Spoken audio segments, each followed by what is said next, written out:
hub for these kind of activities, and we see great potential. As an actor and director myself, I work on both sides of the river, and we want to encourage that kind of cross-cultural, geographical partnerships, and we're so delighted. We hope you have a wonderful time here today, productive, interesting meeting, and you enjoy our pleasant situation here with the views of the Mohonk. And we hope to see you and all of you here again, and I encourage you to contact me or the president if you want to encourage these partnerships. Thank you so much for coming.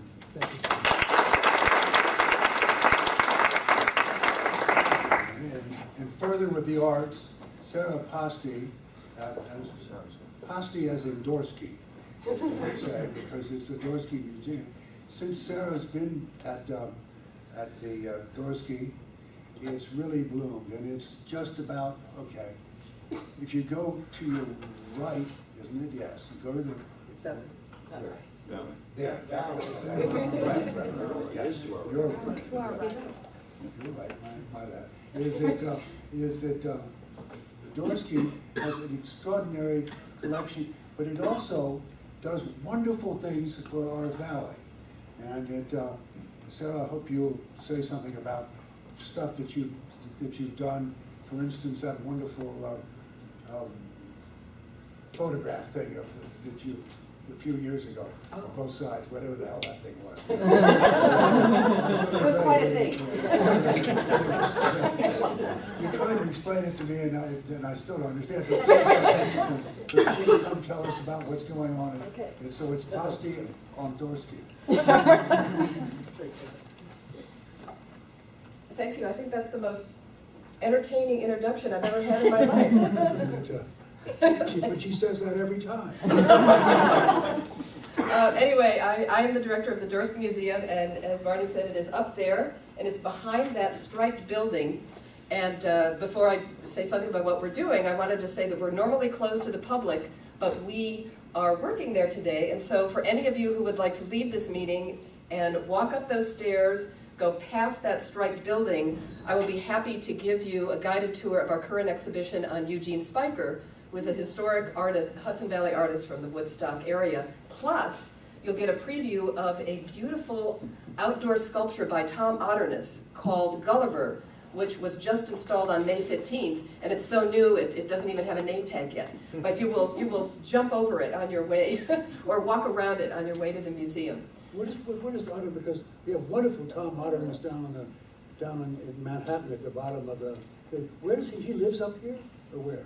No, he lives in Manhattan, but actually this is a good segue to an exhibition we're doing in the fall on the work of Dick Polich, who runs the Talix Foundry, the Polich Talix Foundry, first in Peekskill, then in Beacon, now in Newburgh. And Tom Otterness had his work made here. Most of his work has been made here in the Hudson Valley at that foundry. So we are showcasing the work of artists whose work has been made in the Hudson Valley, and Tom Otterness is one of them, and that's why we have a Tom Otterness here on campus, and you can see it. So anyway, part of the reason that we do so many things with the Hudson Valley is I have the pleasure of having the Hudson Valley as part of the mission of the college, the college museum. We serve the academic programs, but we also have a mission to support the arts and culture in the Hudson Valley, and I have to say that that's why I took the job, because I love the Hudson Valley. I live on the other side of the river, but I travel around the river a lot, and it's just an amazing area, and to have a mission that supports the history and the amazing contemporary art that's happening here in the Hudson Valley is just a great joy. So we have things coming up with contemporary Hudson Valley artists. On June 21st, we're opening a show of work from 8 counties in the Hudson Valley. Every year we do an emerging artist show, artists who are not affiliated with commercial galleries, and artists have their work juried, and their work is shown here every year. And I have to tell you, the work just gets better and better and better. It's just, they're great artists here, they're working very hard, they're doing great work. Last, then I'll get away and you can get on with your meeting. Thank you so much for your support of the museum. We are a Hudson River National Heritage Area designated site, and we have been pleased to receive a series of 4 grants over the years since 2009, and we are completely grateful. So thank you for your support. We're proud to be a site. Today? We are open today just for you. So please come and join us. over past that striped building after your meeting. So thank you very much. Thank you, sir.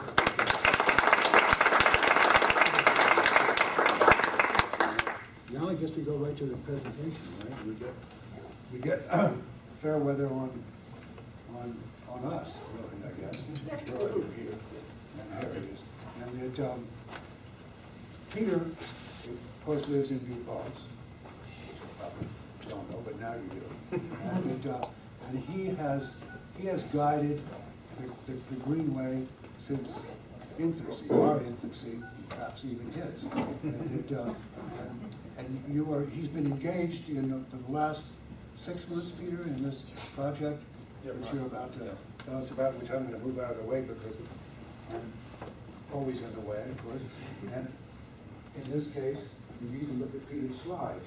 So Peter Fairweather, who's a dedicated professional and has helped the Greenway in every way possible. Peter, you're on. Well, I don't know if I can live up to this now. That introduction. Thank you, Barney. And what we're going to talk about today is the results of the strategic planning process in draft form. Last month we had a board retreat, and so what I'll do is take you through what the process has been involved in and what some of the initial recommendations are for people's review. I mean, we started with looking at the mission of the organizations that compose the Greenway. The Communities Council, the Conservancy, the National Heritage Area, and a lot of the issues that are addressed in the mission statements were discussed in the speakers that preceded me. I thought that was great, talking about the quality of life and kind of the ability of the Greenway to reach across economic development, environmental issues, cultural issues, and so on. And you can see that these are included in the mission of the organizations: advance the state's commitment to preservation, enhancement, and development, while continuing to emphasize economic development activities. The council to guide and support a cooperative planning process. Conservancy to build cooperative undertakings to open new paths to the river and other recreational areas. And the National Heritage Area to recognize, preserve, and promote the natural and cultural resources of the valley. So, thinking about creating a strategic plan for this organization was a bit of a complex process. As we've talked about many times, the strategic plan should sort of provide answers to 3 questions. What business are we in? Why are we good at it? And what should we do next? And it helps you to what to do next in a way that uses the strength of the organization and produces actions that will strengthen it rather than disrupt things. And hopefully that's what will be reflected in the work we'll see. The model that we use for thinking about strategic planning is one that in the client consulting tradition I stole from somebody else, Pete Matthew and Associates, and Pete and I, we work together quite a bit. And this is the idea of going through a process where you're looking at what's happening in the environment, in the market terms, it's the competitive environment, but your external environment, thinking about what is it, the unique role that this organization plays, and that becomes the basis for strategic planning. You boil everything down into a core idea that's the unique and inherent truth about a product, service, or in this case, an organization that differentiates it from the competition or from other organizations in ways that are meaningful and persuasive to the target audience. So the idea here is, what's the unique and inherent truth about the Greenway? And that's what we're going to talk about today. And we did a whole variety of interviews and analyses looking at a variety of different reports. One of the things that was worth noting is the catalytic role that the Greenway plays. And this is from the National Heritage Area evaluation that was looking at the 2009 to 2011. And, the average impact of the Greenway was about $500 million. The economic impact, you can see about 4 lines down, the economic impact generated per year, per dollar invested in the Greenway was about $500, almost $600. So the grants, as many of you know, are not huge. We're not talking about hundreds of thousands, we're talking about thousands, maybe 10,000, but they nevertheless leverage quite a bit of activity. And that was an important finding. The other thing, and this has been my favorite graphic, so that, I'm sorry, I'm going to inflict it on you folks one more time, but I think it captures things. When we look at the the role of the Greenway. In the Hudson Valley, there are a lot of separate issues: environmental quality, the local economies, parks and recreation, historic preservation, land use issues, tourism, the navigation of the river itself, there's water quality about the river, fisheries. But then there's a question of who manages the whole thing? Who brings all of that stuff together? All those different aspects of quality of life. And that's one of the interesting things that seems to emerge when you look at the Greenway. You know, going back to this whole idea of managing the region, and authentic regional identity emerges from the confluence of all these efforts, but no one aspect can dominate, and each stakeholder has its own role to play, whether it's tourism promotion, environmental protection, economic development, local land use regulation, and the list could go on. But we're thinking about, all right, how do we think about this organization that's kind of responsible, although it's very modest in size and budget, it's responsible for trying to strike that balance among those different competing factors. One of the exercises we did repeatedly with this group, and I think to the benefit of the strategic planning process, was to try to come up with what's called a market position statement, which is, you know, to the target markets, this thing, you know, why is it different? Because it can do certain things due to the features that it has. You know, to this target markets, the product or service is different, and it can provide these benefits because of the stuff that it does. And after much discussion, you know, I think we came up with a fairly distinctive market position statement. And it's to the people who live in, work in, and visit the Hudson River Valley, and those connected with, concerned with its economy, environment, scenery, and cultural heritage. The Hudson River Valley Greenway is the only organization created by the state of New York to promote and safeguard quality of life in the Hudson River Valley. They can address all aspects of quality of life in the valley by interconnecting and thereby strengthening the work of governments, not-for-profits, and other organizations active in the valley. Because, and this is a critical point in this, it combines the state agency's ability to marshal and focus public resources with a private organization's ability to move flexibly and rapidly to gain private sector, local government, and citizen support. So, I mean, that's one of the critical things about this, is there's a private component to this as well as a public component. And this unique structure enables the Greenway to foster the dissemination and adoption of Greenway principles, promote smart growth and sustainable development throughout the valley, facilitate activities to support those principles involving partnerships among public and private stakeholders, fund catalytic projects to further Greenway principles, and finally form physical and programmatic connections to address many aspects of quality of life in the valley. And so this is sort of, you know, a couple of people asked me, to be perfectly honest, during the networking time, is are you going to actually be able to say what it is that the Greenway does? And, you know, I think this may be a little wordy, but I think it gets to it. It's this public-private organization, and it does these things. It fosters the principles, facilitates activities, funds catalytic projects, and forms physical and programmatic connections. And so to get back to the core idea, how would you express the unique and inherent truth about the Hudson River Valley Greenway, the National Heritage Area? It's making connections that preserve the river valley's heritage, revitalize its economy, ensure a sustainable future for its communities, and enhance its quality of life. You know, it's making connections that do those things. That's what the Greenway is about. So now we're talking about, and let me just go back just a second, because now we've talked about the core idea. Now we're going to talk about the strategy and the tactics that'll come out of this process. When we're talking about the strategy, the idea is making connections to campaign for the Greenway.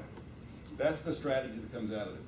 Because the strategy must, one, focus on building broad partnerships to support quality of life, because that's what the Greenway does. Include a solid rationale for private fundraising. You know, this is really important because this organization, you know, the private side of it needs to be strengthened in order to maintain that public-private focus that gives it the ability to marshal resources on the public side and the flexibility to do projects on the private side. And lastly, raise the visibility of the organization among all its stakeholders. So, you know, the idea of making connections that campaign for the Greenway is intended to address all three of these concerns And it also highlights the need for the Greenway and the National Heritage Area to accomplish this work through partnerships. So we're talking about kind of programmatic and physical connections. The connections theme highlights the need for private funding. In order to maintain its ability to respond flexibly and rapidly, the Greenway needs to ensure that its private side, the public benefit corporation, has sufficient resources to serve as a ready complement to the state side. You know, that's one of the things that's historically worked well for the Greenway. Also, the connections theme provides a talk about that provides additional justification for private funding, and that is the physical connections that are an important part of the Greenway of the National Heritage Area, including local trails and the Greenway Shoreline Trail, are the type of capital projects that private funders may be willing to support. So that's the other reason why connections, the idea of connections, is an important part of this. And it also, the idea of raising the visibility of the organization through this idea of the campaign for the Greenway as the strategy. For those of you that may remember, back when the Greenway was formed, there was really a very visible public campaign to sort of sell the Greenway. And it wasn't necessarily that there was people out there that were necessarily being asked to give money, but that, you know, you couldn't go to a public meeting, it seemed, without tripping across somebody that was talking about, you know, we've got this idea of the Greenway, it's coming forward. I saw Claire Sauer, who used to be with Hudson, Scenic Hudson, probably 1,000 times in 1,000 different places talking about that and the importance of the Greenway. And you would see that everywhere. You know, Barney was involved in that effort as well. And part of this campaign then is to revive that idea of actively selling the Greenway as broadly as possible, so that it can fully realize its capacity for regional partnerships, which is one type of connection, and then also put together a plan to achieve the legislatively mandated Greenway Trail, which is the second type of connection. So that the long-term goal for this is still the trail. And that sets a theme about connections. We're about connections. We're about partnerships, and we're about linking people physically together, you know, within the valley and along the route. And how do we get there? We're recommending 3 commitments on the part of the staff and the board, and I'll run these by you. Commitment number 1, staffing. The most critical step in this strategy is going to be getting human resources. And we're recommending that the board authorize the executive director to fill the vacant heritage area coordinator position. So even though things are still going to be tight, the organization will have capacity to begin implementation of the strategic plan. And as we mentioned a little bit later, the funding is in place for this, and what's needed is the authorization. Commitment to focus. The organization should adopt program guidelines indicating the proposed activities and events that they're going to sponsor or participate in should have demonstrable capacity to further Greenway principles or the National Heritage Area Management Plan, can be easily accessible to a broad range of visitors or participants, and be financially self-sustaining, or at least have the prospect of that. And you know, this is not final language, but the recommendation is that you put together some guidelines so that you are clear about the kinds of activities you can get involved in. Because the good news about the Greenway is you have this broad mandate, and you're responsible for balancing all aspects of quality of life. The bad news is that can get you involved in anything if you're not careful. And this is an organization with very limited resources, so we need to think very tightly about, should we do this? And what's being recommended here, does it further the principles? Is it accessible? In other words, is it likely to have a high impact in terms of visitors or participants? And is it either financially self-sustaining, is there money there to keep it going, or does it have the prospect of being financially self-sustaining? And the third commitment would be fundraising.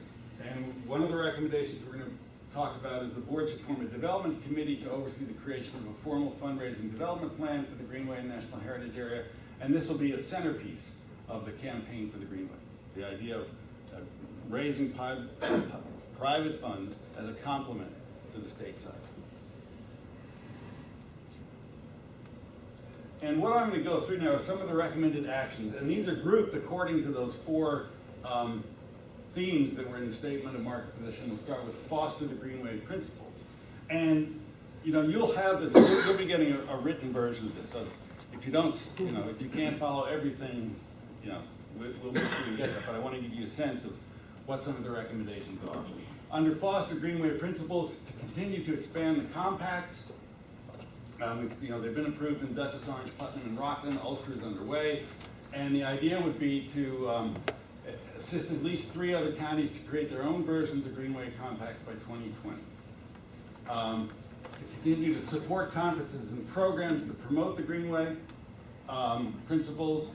And the idea here is, to make sure that the Greenway is publicly involved in participating in conferences, and we're suggesting at least 3 conferences or programs per year that include the Greenway principles in the program, either by someone participating in part of the Greenway or by an endorsement of the Greenway that this activity, this program is consistent with these Greenway principles. Other activities related to fostering the Greenway principles, to continue to expand the Teach the Hudson Valley program. And you can see we're talking about trying to get up to about 20 grants per year or $75,000 in awards each year. And that could be achieved through a variety of public and private sources. That seems like something that should be done. You'll be hearing more about the Teach the Hudson Valley program shortly. To create a referral and coordination of technical assistance for planning, resource conservation, and development. To actually put together kind of a formal, recognized referral network. Because this is one of the essential things that the Greenway does and has been very successful at, is referring people to resources. We have a planning issue. We need to address that. We have an issue in terms of heritage cultural tourism. Who do we talk to? And the idea, just by creating a formal agreement, and I don't think it has to be anything more than a piece of paper where the partners just sign up, it makes it very clear, 1, that this is an activity the Greenway is doing. 2, it makes it more explicit what are the kinds of resources that people can access through the Greenway. Okay. Facilitate activities via partnerships, and we've got 2 major recommendations here. First is just to maintain the current commitments to such activities as the Ramble, trail conferences, and so on through 2015. And then the second is to develop the guidelines for the Greenway activities so that it's very clear about what kinds of activities the Greenway will endorse or participate in, and what are the ones that it has to say no to because of limitations. We're suggesting here that the guidelines be created by 2016, and maybe something you want to do faster, move up more quickly. But the idea is to come up with a focused set of criteria to say, these are the kinds of activities we are involved in, these are the others that maybe we can refer you to another organization, but it's not the sort of thing that we can afford to support at this point, either with funding or staff time. Fund catalytic projects. And we're looking at expanding the 3 types of community grants, the community council planning grants, the conservancy trail grants, and the heritage development grants. And again, this is where we'd see some of the board support and fundraising being involved in this.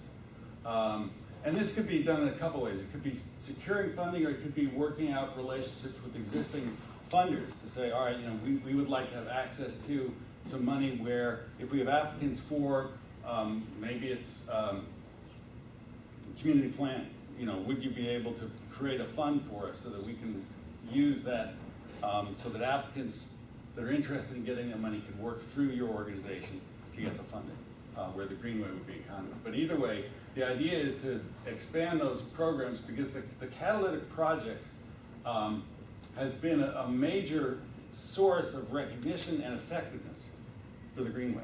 So the idea is to really build upon that, and to, even if you don't make these goals, which are relatively modest, increasing your capacity to do this will have a profound effect on the visibility and impact of the organization, given how effectively this organization has leveraged money in the past. Form connections. And this is, key, this whole idea of partnerships and connections. And under that, adding the additional staff position. And this is absolutely critical because, again, we've already talked about some things now in terms of fundraising, expanding programs. What we need to do is to have a new position that can help with the outreach to the communities with management of programs so that the executive director then can focus more attention on the fundraising and connection side of things. You know, that's the idea, is to have the capacity so that more internal operations and the administration of programs can be taken on by that person so that the executive director can work with board members on external relations, fundraising, enhancing the visibility of the organization.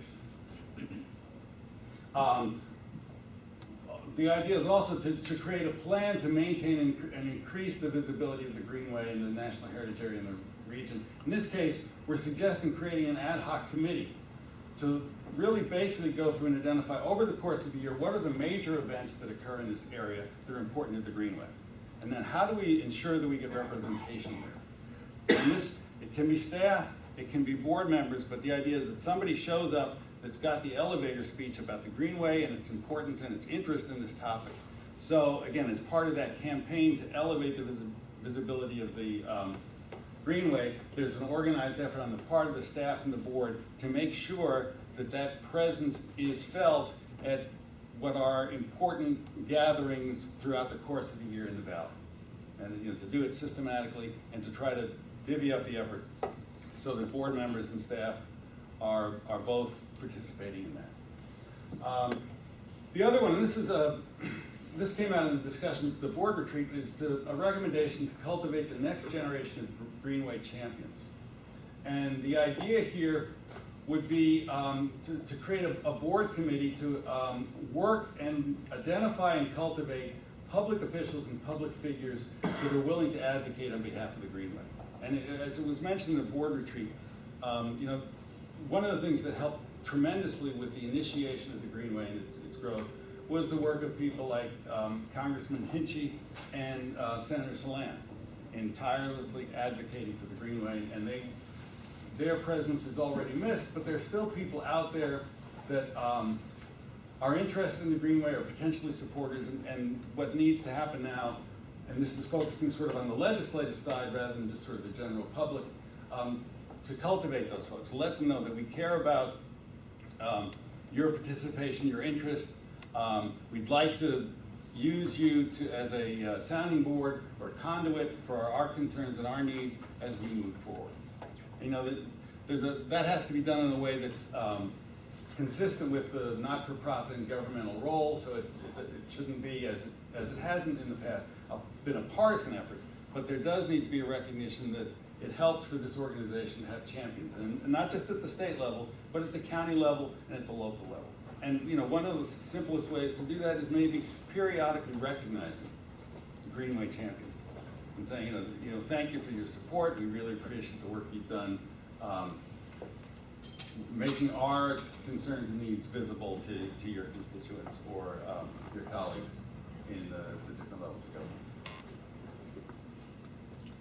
government. Create an overall development plan to secure expanded funding for the Greenway and the National Heritage Area with emphasis on private funding sources. And the idea here is to put together a development committee and create a formal development plan with targets, roles, and so on, so that you can basically, over the long term, provide a funding that can support the organization and maintain that mix of public and private capacities that have been part of the Greenway's success. Two other things.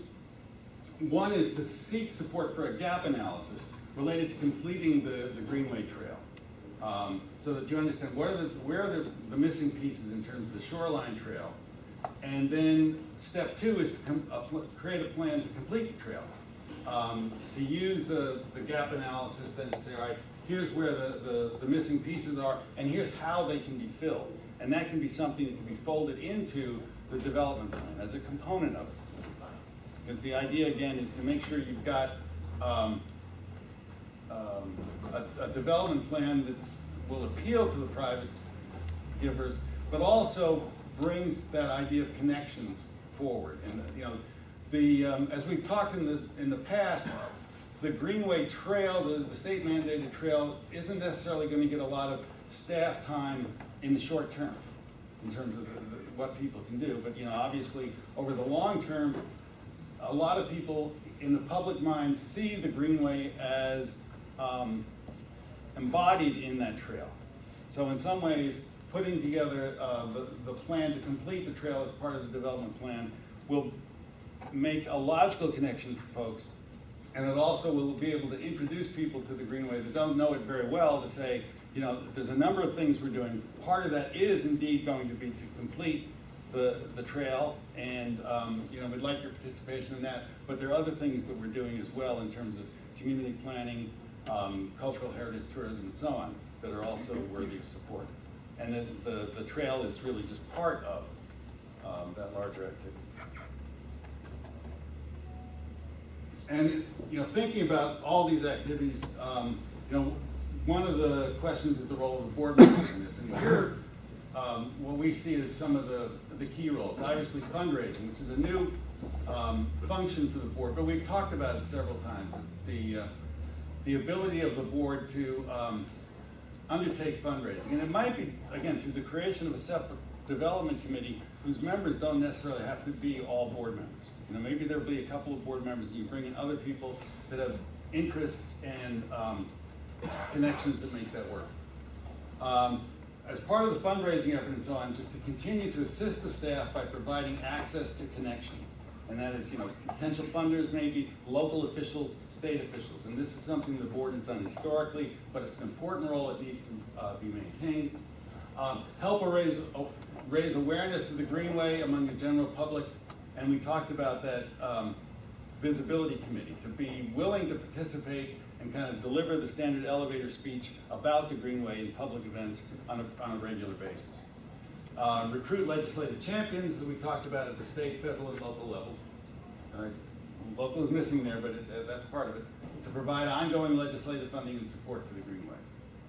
And as we talked about at the retreat, it may be useful for the organization to conduct regular orientations and board development exercises. The orientations for new board members and board development, ongoing, to talk about emerging issues, changes in legislation, and requirements for the boards and so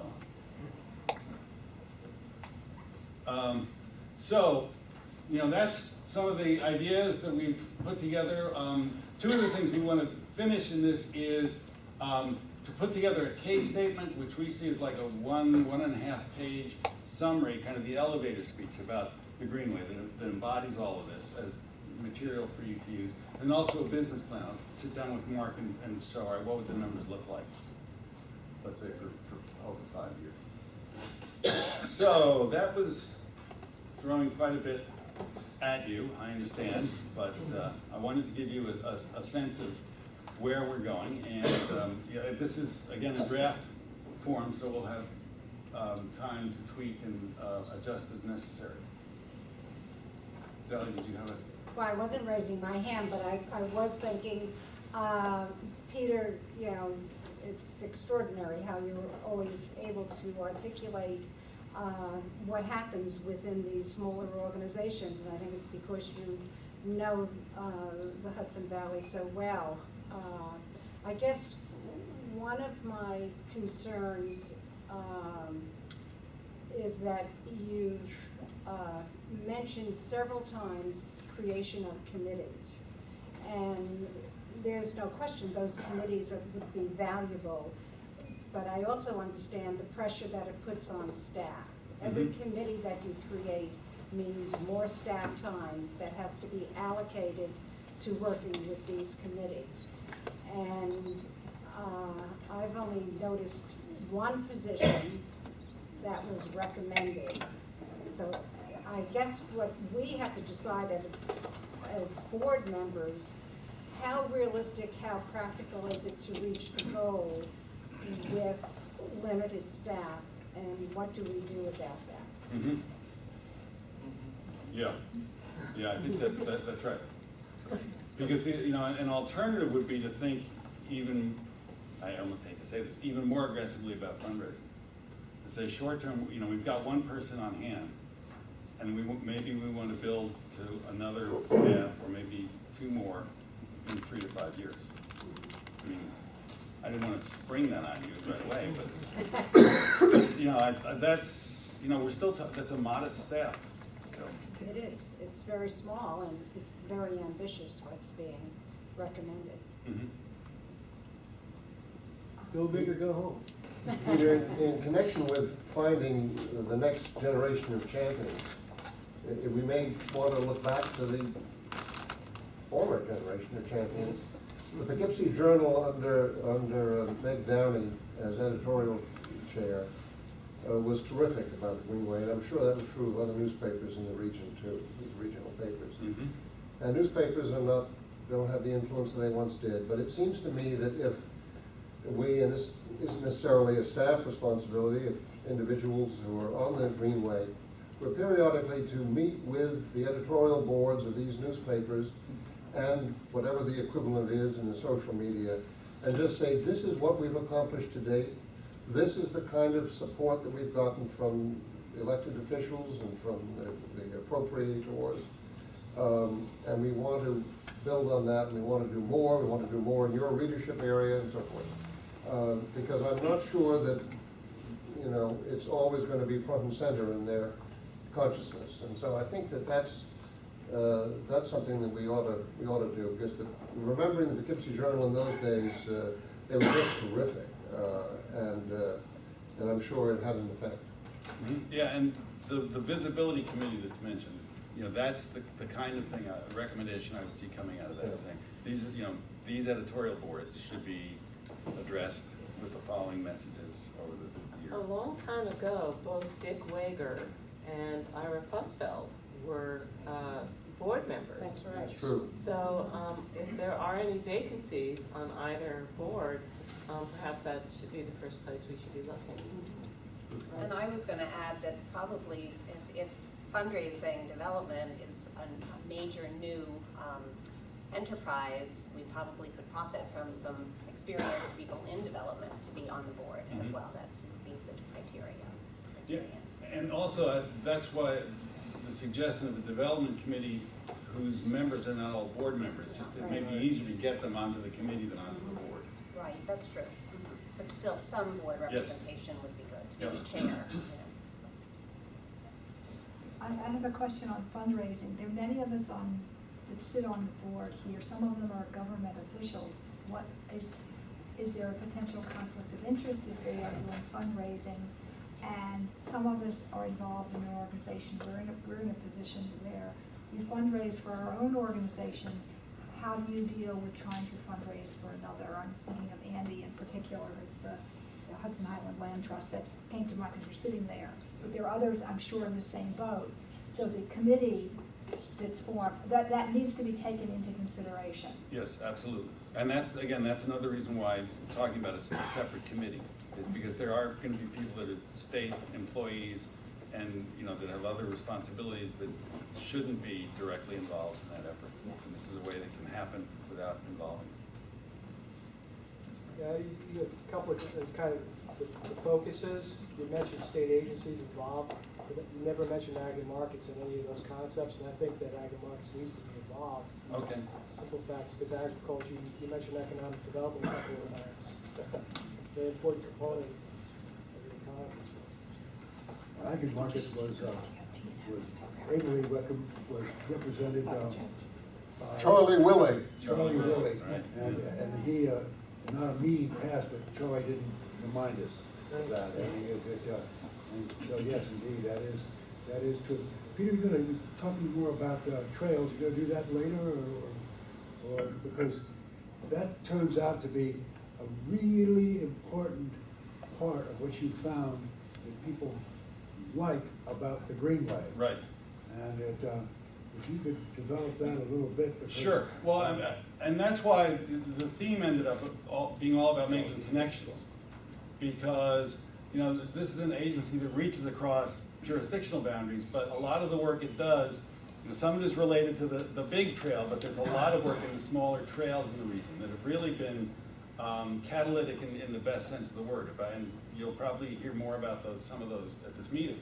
where people, it brings people to the land, it brings people to the Greenway, and there are also tremendous economic development benefits. Just go down to the rail trail here in New Paltz if you want to see a place that's, a trail that's made significant contributions to a local economy.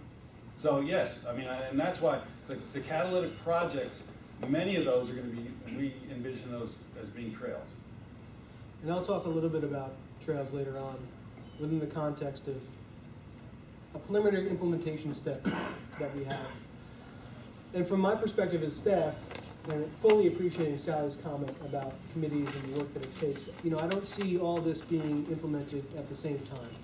I think once Peter and I sit down to develop a business plan, we'll be able to prioritize things and focus in on some successes that we can demonstrate, which will hopefully provide us with enough momentum to take on the bigger tasks, to get the additional staff member, and to do the things that Peter's outlined. I think he's done a tremendous job sort of wrestling the idea of this organization into something that makes sense, which is something that I think we needed, and I needed in particular. Well, I would point out that I was ably assisted by the board. I mean, particularly Kevin, I remember, you came up with at least 3 of the 4 Fs that went on in that. So, and there was a lot of strong input from this board, and so I greatly appreciate that. There's comments. Oh. Jeff? Yeah, I don't want to preempt a conversation later about the grants that you guys are applying for, but I just want to know if you guys are cognizant and aware of what the NYSERDA's Cleaner, Greener Communities grants were. I mean, I hate to bring this up, and it's only 2 weeks left for the deadline, but it's only the second of 3 rounds. And they changed a great deal this year. Last year, they were very capital focused. This year, there's $30 million available for very much around smart development, sustainable development, and planning grants. $5 million alone for planning grants.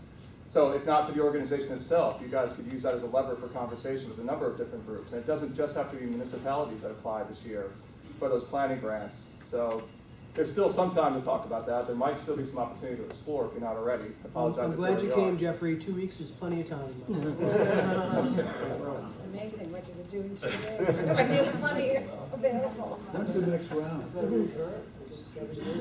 It's, yeah, there's 3 rounds of the Cleaner, Greener Communities, $30 million per year. We're in the second of the 3 rounds, so we don't know what's going to happen after that, but yeah, I'll be glad, yeah, I'll give my contact information to anyone needs it.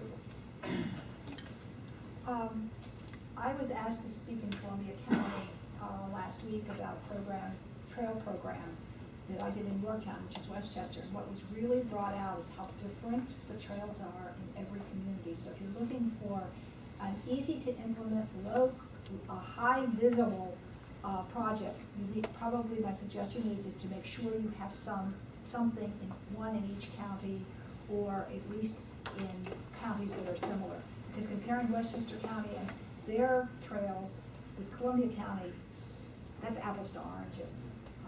So that's something that as we move forward.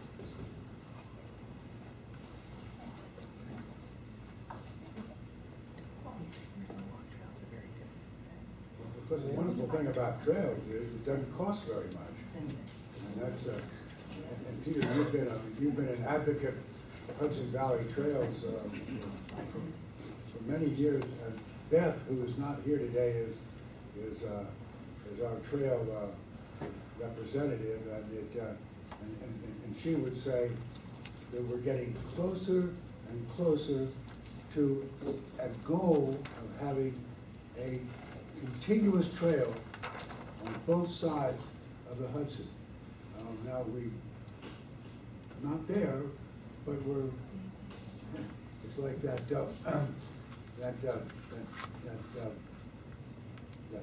planet that gets closer and closer and closer, and you're laughing, Steve. But we've now told Mark, we had a couple of meetings ago, you did come up with a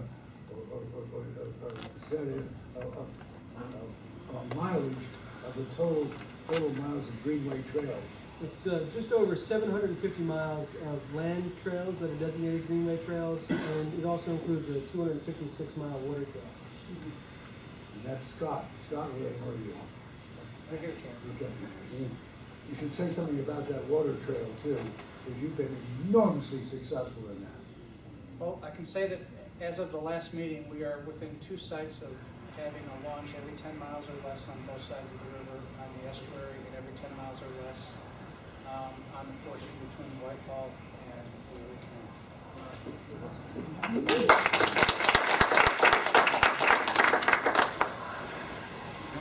Well, thank you so much, Peter. That was enlightening as it was, No. it was good. Daunting. Yes. Peter, you'll be wrapping this up in the final report. Yes, yes, before we get to the report. And we'll send around In Peter's the lifetime background. of some of the people here, right? There's a question here from Linda. I thought Westchester was a compact county. It is. It's not on your list. Okay, then it was, okay.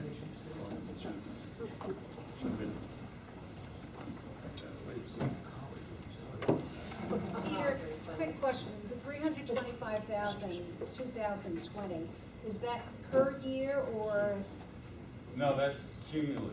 oh, okay. Well, that should be easy. We can have more staff. Absolutely. Well, thank you very much, Peter, for giving us the enlightening presentation. It's been a pleasure to work with you. I enjoy our conversations where I get to take time to think critically about these things and get to focus in on one thing at a time, which is often rare in what we do.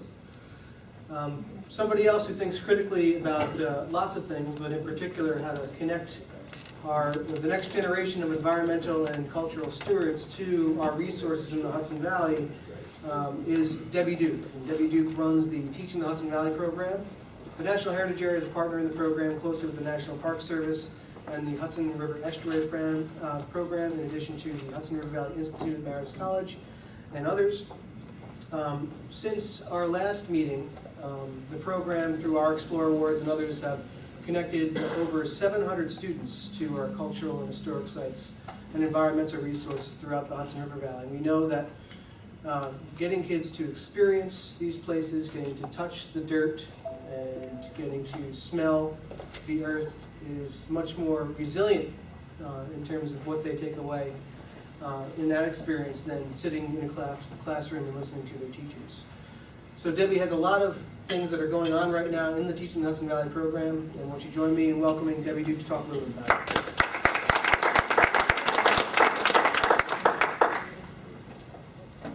Thank you, Mark, and thank you for having me. I have to rethink a little bit because some of the things I was going to say Mark just said and other people said, so give me a second here. I also am partly Irish, so I'm trying to keep in mind that I shouldn't talk too long given that. Given what was said earlier. So as Mark mentioned, the Teaching the Hudson Valley is a program that the Heritage Area does in concert with the National Park Service. And the idea was dreamed up by Sarah Olson, who's the superintendent of Roosevelt Vanderbilt National Historic Sites, who I think many of you know. And our other partners, as Mark mentioned, are the Hudson River Estuary Program, DEC, and I don't see Fran here today, but she's been phenomenally supportive, especially in terms of lending her staff time and support. And of course, without the Hudson River Valley Institute at Marist and Jim and his staff, Chris and Andy and others, we really wouldn't be able to operate. So I appreciate all of them every single day. Since Mark told me I could have a little time, I thought it might be helpful to give you a little bit of the philosophy of place-based learning. It's a phrase that may be familiar to you, but maybe you don't know exactly what it means. The way we interpret it is, it means helping kids find their place in their community, within its culture, within its environment, within its history, and of course, in the context of its significant places.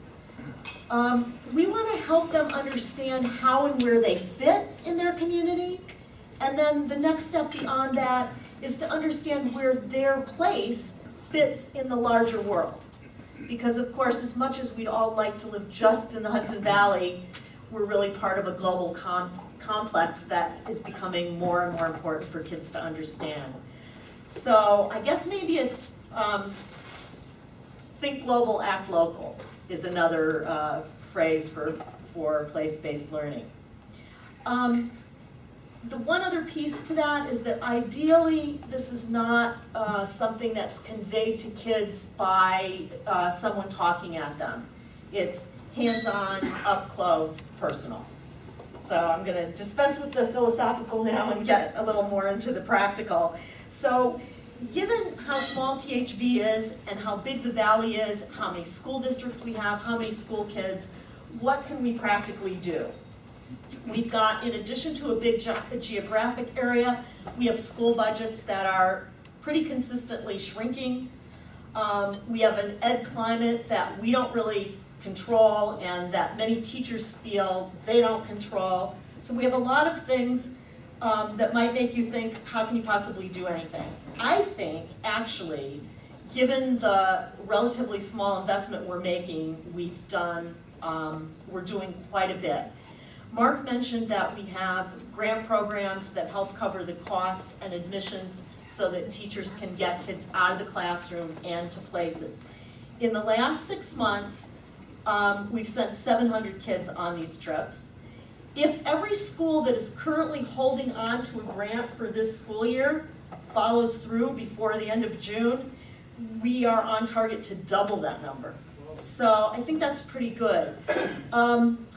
THV also manages another grant program called Bus on Us for the sites in Hyde Park. And in the last 6 months, that has brought 200 kids to Hyde Park. And if everybody who's currently holding on to a grant for this school year follows through, we're on target to triple that number for the 6-month period. The other thing we do is resources for teachers and also for educators at the sites, at museums, at parks, at historic sites. It's not always clear, either to teachers or to site educators, how to implement place-based education. It's always easier just to talk at kids. So we try as hard as we can to put resources on the table that will encourage educators, both in the schools and outside the schools, to use a more kid-based approach to education. So we have tons of resources on our website. We have ways for teachers and site staff to meet up, to make connections, both virtually and in person. We have a blog.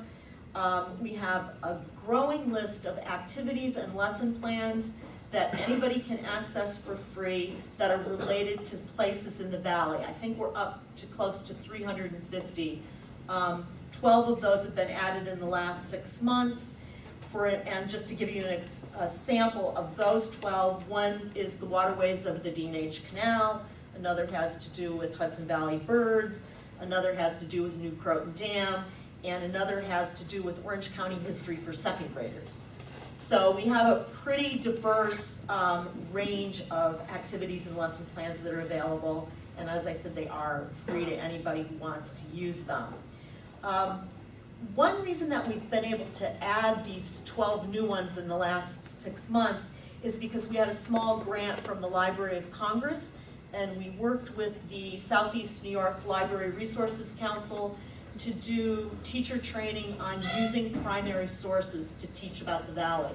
So photographs, letters, diaries, things that aren't physically place-based, but are promoting the larger place-based approach by calling kids' attention to a 16-year-old nurse from Pauling who worked in the Civil War hospitals, or those kinds of things. So I don't want to get on a tangent here. Sorry, Mark. Okay. It's a project that we were really excited about, and we were really happy to be able to collaborate with the Library Council and with the Library of Congress. Sort of related to the resources that we make available to teachers and to site educators is our professional development program. The LOC, the Library of Congress project, allowed us to do 2 sets of workshops over a number of months to train teachers in this approach. We have online book groups, we have occasional workshops, we do presentations for conferences, we do technical assistance for individual teachers who may be looking for a place in their neighborhood where they can work with their kids, or who may be looking for other kinds of resources. But our biggest professional development program is our Summer Institute. Oh, and I'm sorry the guy from Ag and Markets left. You just moved. Okay, good. We've been doing these institutes, I can't believe it, but I think for 10 years now. And every year we manage to find a different theme, which I think in and of itself is a testament to how rich the Valley is, that we come up with something every year. This year our theme is Farms and Food, Teaching the Hudson Valley from the Ground Up. And we're pretty excited about it. It's July 29th through the 31st. We have a really great keynote in Pam Koch, who's the Professor of Nutrition Education and the Executive Director for the Center for Food Education and Policy at Teachers College, Columbia. We've got 15 workshops. We have 4 field experiences where teachers go for an entire day to a particular place in the Valley and have a really in-depth experience that they can bring their kids back to, or that they can just use for their own background and content for what they're teaching in their classrooms. And this year we have field experiences in Albany County, Columbia County, Dutchess, and Rockland. So we're really covering the Valley well, I think. I do not want to take up a lot more time, so unless there's something else you want me to touch on, or somebody has questions? Debbie, there's one thing that she's done extraordinarily well. She's done many things extraordinarily well, but one of them is when she talks about place-based. What we're really talking about here is is actually, we say 100, but not yet, 98 historic sites identified in the Valley. That is from the Yonkers to Albany, including Albany. And what she does is to bring young people to these historic sites. Otherwise, likely they wouldn't go. And disclaimer here that Fred Osborne and Jim Johnson could tell you about this much better than I, but we're all concerned that these historic sites in the Valley don't receive the number of visitors that they should. And what Debbie is doing is to bring young people there, and maybe that will, at least they'll remember it, and maybe they even get their parents to come back. Because over the last 25 years in the Valley, the number of visitors to historic sites, now there's some exceptions. Sarah with Orlana has done extraordinarily well, and there are others, of course. But, Betsy Jacks, of course, up there with it. Well, he was right nearby. And but most historic sites have seen a decline in visitors.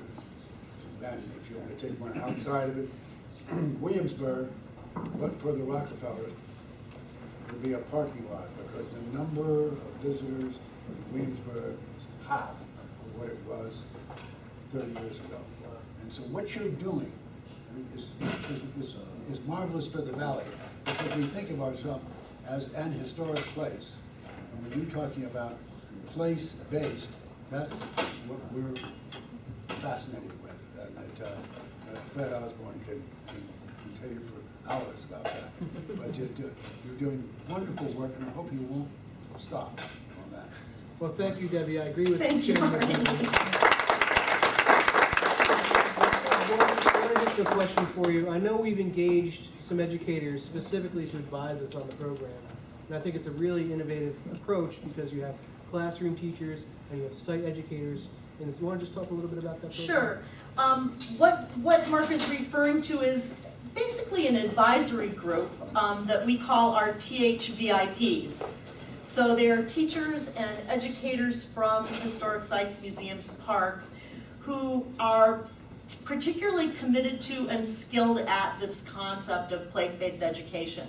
And they help us extend our reach. So for instance, one of them presented with me at the New York State Social Studies Conference, and we've got three others that are going to be presenting later this summer at another conference in Albany. And they just really are a sounding board and a help for me on making decisions, but also they extend where we're able to be and how often we're able to be out and about. And they've been quite valuable to us. It was something that we had an evaluation a couple of years ago, and it was something that was recommended to us by the evaluators, and it's proved, I think, to be really worthwhile.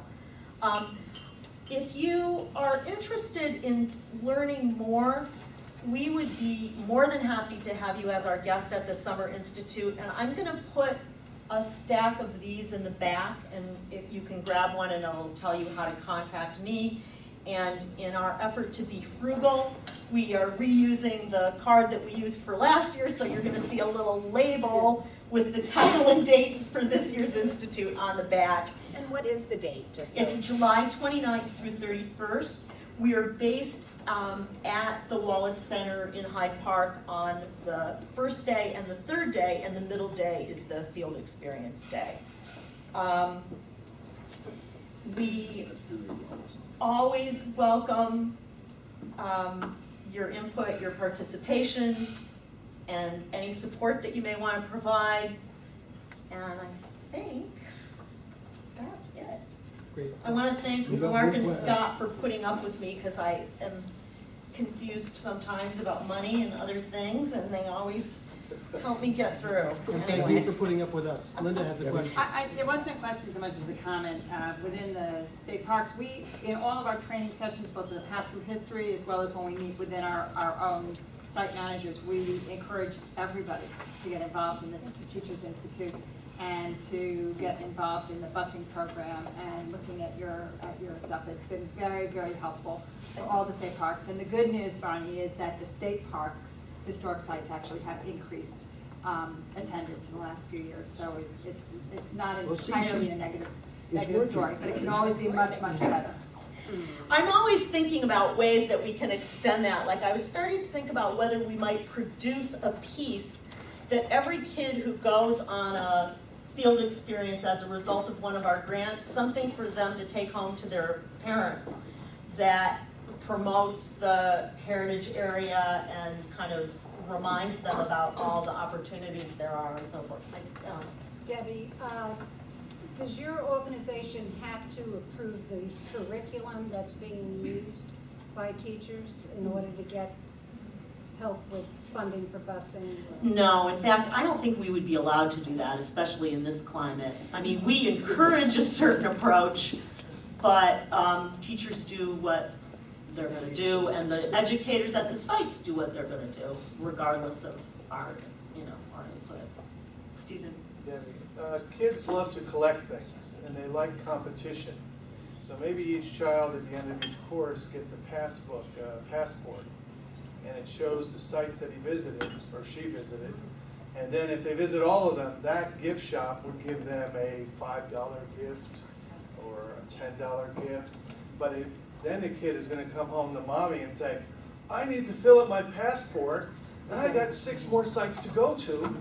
And for $5 little Hudson Valley Greenway gift, a little doll, something, and they win the prize. We do have a writing contest, actually, and the kids win for their class a trip. So that's been pretty popular.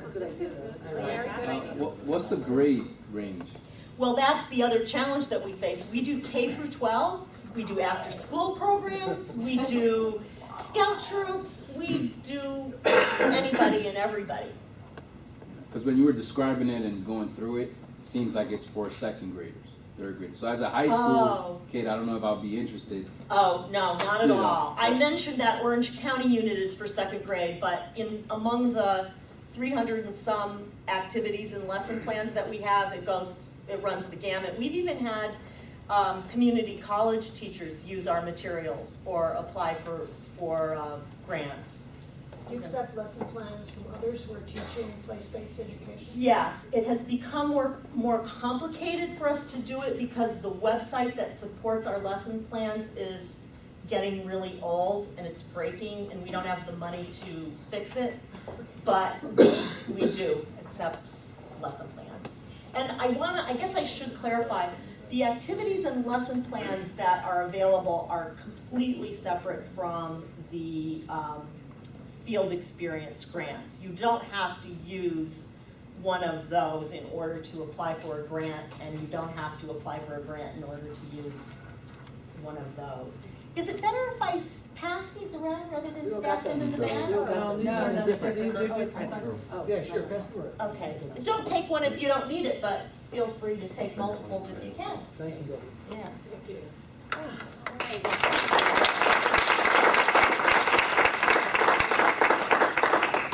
Well, it's, I think these kind of meetings are great when we can really be learning so much from the field, and I think we've gotten a lot of expert input.